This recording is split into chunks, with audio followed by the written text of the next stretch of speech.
अस्सलाम वालेकुम दोस्तों, मैं तुहाडा अपना हकीम अहमद नईम अरशद।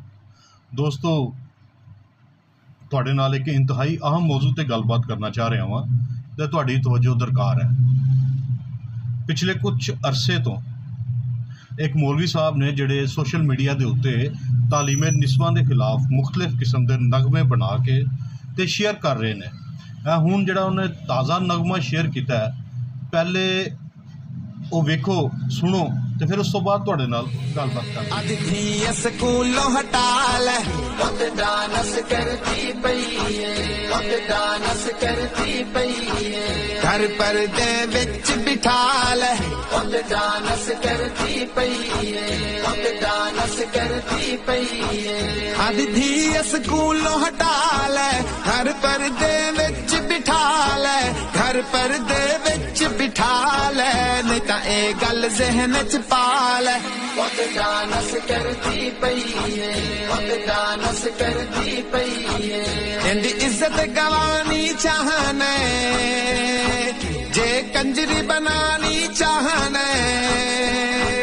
इंदी इज्जत गवानी चाहने जे कंजरी बनानी चाहने जे कंजरी बनानी चाहने फिर धी स्कूल पढ़ा ले डांस करती पई डांस करती पई अधी स्कूलों हटा ले डांस कर। तुसी नगमा सुनिया जिहड़े अल्फाज इस्तेमाल किए ने, मैं इत्थे वो इस्तेमाल नहीं कर सकता, तुसी सुन ले होणगे।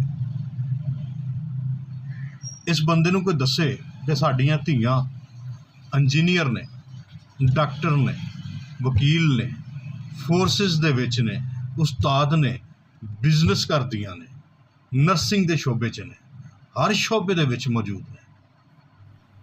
इस वतन दी, इस धरती की तामीर और तरक्की दे विच अहम किरदार अदा कर रही ने। इस शख्स नूं किन्ने इख्तियार दिता है इन्नी गल करन दा? कंजरी बनाना चाहते हो तो स्कूल पढ़ाओ। क्या अदारे सुते हुए ने? कोई ऐसे बंदियां नूं पुछदा क्यों नहीं? पूछना चाहिए या नहीं पूछना चाहिए? ये तो कोई तुक नहीं बनता कि एक बंदा उठे तो रौला पाना शुरू कर दे। ये जी धी नूं दफ्तर छड्डन जावे दल्ला है, दल्ले नूं जेड़ा दल्ला ना आखे दल्ला। यार कोई गल है करने वाली। मैं गुजारिश करना आला हुकाम दे अगे, हायर एजुकेशन कमीशन दे अगे, खवातीन दे वास्ते जिन्ने भी अदारे ने, बल्कि अपने धियां भैणां अगे गुजारिश करना कि ऐसे लोगों के खिलाफ आवाज़ बुलंद करो। ऐसियां आवाज़ां नूं मिदना चाहिए, ये आवाज़ां बंद होनी चाहिए ने।